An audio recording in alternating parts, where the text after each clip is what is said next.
ലൈംഗിക പീഡന കേസ് പ്രതി രാഹുൽ മാങ്കൂട്ടത്തിലിനെ ബംഗളൂരുവിലെത്താൻ സഹായിച്ച സംഭവത്തിൽ രാഹുലിന്റെ സ്റ്റാഫിനെ പ്രതി ചേർത്തു. ഫസൽ, ആൽവിൻ എന്നീ സ്റ്റാഫുകളെയാണ് പ്രതി ചേർത്തത്. ഇരുവരും ചേർന്ന് രാഹുലിനെ ബംഗളൂരുവിലെത്താൻ സഹായിച്ചു. ബംഗളൂരുവിൽ നിന്ന് മറ്റൊരു കാറിൽ പോയെന്നും സ്റ്റാഫിന്റെ മൊഴി. വിവരങ്ങളുമായി ശ്രീനന്ദ ചേരുന്നുണ്ട്. ശ്രീനന്ദ, SIT നൽകുന്ന വിവരങ്ങൾ ഏതു പ്രകാരമാണ്?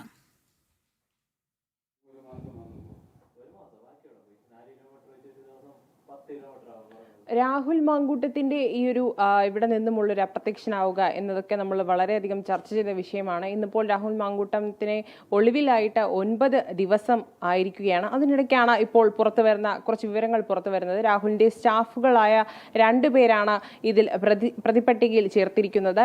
രാഹുൽ മാങ്കൂട്ടത്തിനെ ഇവിടെ നിന്ന് ബംഗളൂരുവിലേക്ക് എത്താൻ സഹായിച്ച 2 പേരാണ് ഇവർ എന്നാണ് പോലീസ് പറയുന്നത്. ആൽവിൻ അതുപോലെ തന്നെ ഫസൽ എന്നിങ്ങനെ 2 പേരെയാണ് പ്രതിപട്ടികയിൽ ചേർത്തിരിക്കുന്നത്. ആൽവിൻ ആണ് ഈ രാഹുൽ മാങ്കൂട്ടത്തിന്റെ ഡ്രൈവർ. അതുപോലെ ഫസൽ പേഴ്സണൽ സ്റ്റാഫ് അംഗവുമാണ്. ഇവർ 2 പേരെയുമാണ് ഇപ്പോൾ പ്രതി ചേർത്തുകൊണ്ട് SIT കേസ് രജിസ്റ്റർ ചെയ്ത് അന്വേഷണം ആരംഭിച്ചിരിക്കുന്ന ഇതിൽ ആൽവിൻ ആണ് രാഹുൽ മാങ്കൂട്ടത്തിനെ ബംഗളൂരുവിൽ എത്താൻ സഹായിച്ചതും അവിടെ നിന്ന് ഇയാൾ ഒരു വെള്ള കൊണ്ടസ കാറിൽ കടന്നുപോയി എന്നാണ് നമുക്ക് മനസ്സിലാക്കാൻ സാധിക്കുന്നത്. ഇയാൾ ഇപ്പോഴും ബംഗളൂരുവിൽ ഉണ്ടോ അതോ മറ്റേതെങ്കിലും സ്ഥലത്താണോ എന്നുള്ള കാര്യത്തിൽ ഇതുവരെയും വ്യക്തത ഒന്നും തന്നെ വന്നിട്ടില്ല. ഈ 2 പേർക്കും പോലീസ് നോട്ടീസ് നൽകി വിട്ടയച്ചിട്ടുണ്ട്. ഇവരെ മൊഴി ഉടനെ തന്നെ രേഖപ്പെടുത്തുമെന്നാണ് നമുക്ക് മനസ്സിലാക്കാൻ സാധിക്കുന്നത്. എന്തായാലും ഇവരുടെ മൊഴിയുടെ അടിസ്ഥാനത്തിലാണ് ഇത്തരത്തിലൊരു കാര്യം പോലീസിന് മനസ്സിലായത്. ഇയാളെ ബംഗളൂരുവിൽ എത്തിക്കാൻ സഹായിച്ചതും അതുപോലെ തന്നെ മറ്റു കാര്യങ്ങളിൽ ഇയാളെ